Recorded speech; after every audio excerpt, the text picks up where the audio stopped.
CTV family. Catch us live on your TV screen.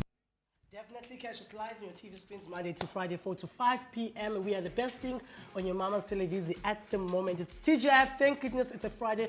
Let us know what did you get up to this week and what are you looking forward to this weekend on all social media platforms. Speaking of entertainment, we've got amazing individuals in studio. Definitely. These gentlemen rather have an interesting journey. They started in somewhere in software, computers, and now with zip-prints, making fashion. It's rather interesting. I've been struggling to pronounce Homeboy's name for the past 20 minutes. And he told me that it's... No, for the past 3 hours, guys. Right, he goes by Khomotjo. I hope I got that correctly. But another gentleman that's joining us in studio that I know how to pronounce his name goes by Vukile. Gentlemen, thank you for joining us. Thank you. Thank you for having us here. Thank you. Let's start with you, homie. Tell us about your story. I know I understand that you started with bags, and now you have launched a new swimwear. Why swimwear in particular? Because you understand, Abantu Masekazi, usually when they start with fashion, they go for t-shirts, and then they print their nicknames for some reason. They expect us to buy it. Why swimwear? For me, I would say it was more of interest. So I didn't just want to follow what everyone was doing, but do something that I like so that I'm able to take it further. Because in every business, there come challenges and difficulties. So if you don't do something that you like, but you just want to be like everyone else, then you tend to have difficulties in the future. You told me an interesting story about India, the reason why you then, because I understand you worked in India for a year. Please tell us the view about that story. Yeah, so the story is that while I was working as a software engineer intern, and so I used to take some trips to explore the country as I was traveling. I was working abroad. So traveling across India made me realize that a lot of women are still being oppressed. And I'm not trying to bash on any culture or tradition, but like when you meet someone who would want to do something, but socially or culturally, they can't do that because of the fear of being judged. So when I came back home, I realized that like possibly there are maybe our sisters here in the country or Africa as a whole who are also being limited by their family culture or traditions. And for me, it was a thing of how about if it's tradition, how about I bring a bit of tradition to swimwear, also to get those people out of their reserved cultures and conservative backgrounds and get them to bring that transition between swimwear and being conservative, which is tradition, connect the two and then come up with a product. That's very inspirational, man. And we're going to talk about whom do you cater when it comes to your brand. But let's go to you, Vukile, all the way from Kuksika Slamakasi, guys. Yeah, I had to say that. Yeah, Kukuletu. Let's talk about your brand. You make unique prints. Ayem, tell us a little bit about how did it start? Okay, this started a couple of months ago, I think 3 months ago. Yeah. I was designing for myself. I started doing some research. I wanted unique prints, big prints, and I was struggling to find them here in Cape Town in particular. And then I kept on being told that no, these prints are not available in South Africa yet. You need to import. And I thought, you know what, let me just try and do something and create something for me. It started for me, it was about me. You can see the brand, it's all about me. Yeah. This I am, by the way. What does it mean? I am is from I am. Oh. I just change it from English to Xhosa. To Xhosa. And then so this is, if you can see the logo here, this is I am and then big me. Yeah. So I am me. So I'm doing this for me. It started about me, and then as the time went by, people started being interested, and then started getting curious and look, Vukile, can you please design this for me? I want this and that. And I thought, okay, maybe we can do this, we can turn this into a business. But initially, that was not the plan. Yeah. And then, people approached on Facebook and WhatsApp as well.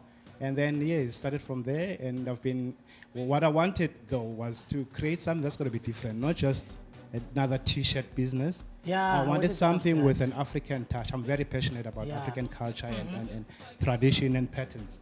So I took that and applied it to the business, to the designs. So you will see, it's a pity that I don't have anything with me today to show. But there's a lot of African patterns. Whatever that I'm creating, whatever shape, whatever design I'm busy with, I always put some African touch into it. Yeah, now So, how yeah. was the transition like from moving from what you were doing before this and now doing this? How was the transition? Weren't you scared that, this might fail, people are not gonna like this? Okay, I understand that when you were doing for you, but weren't you scared of those type of No, challenges? I think for me, I always believe that I don't set myself limits. Yeah. Professionally, on a day-to-day, I'm a developer. I'm a Yeah, computer so programmer. computer- I've been yeah. that for the past 19 years now. So I'm doing this after hours, the t-shirt business. But it's not really, I don't want to call it the t-shirt business. I want to call it creative or designing because I'm not limiting myself to t-shirts. For now, I'm busy with t-shirts, but I'm going to move on to other things. I like the name Unique Prints. I think it Yes, sounds much it not has to be. t-shirts. It's about individual. It's Yeah. about you. If you want to create something for you that only you're going to be wearing, then I can do that. So, I mean, these big brands, they don't really do that. They can't really, because they have to create for the masses. But for me, as the business, we can do it for you. Yeah. I'd say you guys have a similar background with software. I understand on a daily basis you're also a software engineer. How did you make that transition? So, fashion, I've always known that I'll eventually go into fashion. I even- believe you because I can see the swag. Yeah, I was bro, on point, actually. So, my granny and my aunt, when I was growing up, they used to make clothes for church, you see. So, every now and then when I wanted to look nice, so I'd ask my granny, can you make this for me? But she would never do that for me, but else she would give me the machine and the material and be make it yourself. So then I had been introduced into fashion at an early age, but Yeah. I also had other interests. I also just like my brother here, I didn't want to limit myself because there's a lot of limitations that we come across as. Yeah, I want to know, man. You know, I haven't been in the beach. I've been in Cape Town for 25 years. And I haven't been in the beach for like 20 years of those. Really? So yeah. So who do you cater for? Is swimwear now for only women? Have men also started up trying swimwear?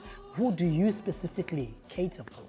So my brand is not limited to creating swimwear, but even though it started with swimwear, but basically the long-term vision is to create beachwear, anything that you can have on the beach. Then there are people who would like to have matching everything. You want to match with your towel, with your swimwear. So it's a journey. So It's a fashion show on the beach. I thought You people can just call want to it swim and cool down. I understand you while you're speaking of IM that you believe marketing is what you need to get your product out there. No, that's so. Tell me more about the importance of marketing. Yeah, it's very important, man. On a daily basis, my focus is marketing. I'm not the only one in this business. There's about two ladies that I'm working with, Ulera Tontlapo and Amanda Mbosi. That's my team, very strong team. They are really helping me. I mean, these guys, they are doing magic. So on a daily basis, I'm on Facebook, we're on Instagram, and we're doing live videos. We've showcased the products, I think, at 2 venues so far. In Khomotjo Sochila is one of them. So yeah, so marketing is very important. I don't know what else I can say about marketing. Marketing. I believe in making noise. Yeah. When people keep on hearing the name IM, eventually people are going to catch up and they will understand, okay, what is this all about?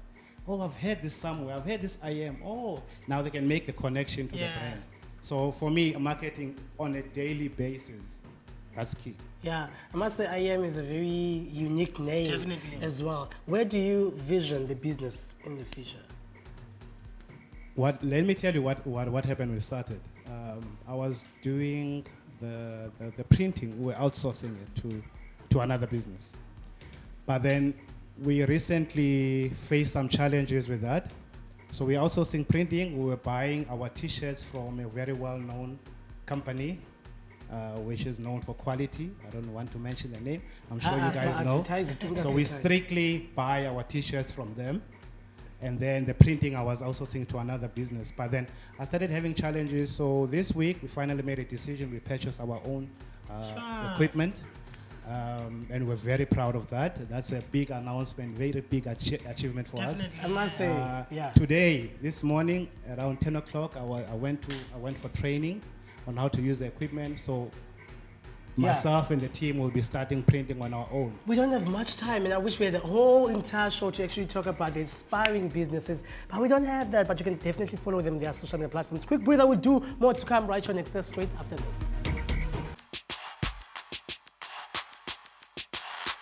CTV family, catch us live on your TV screens.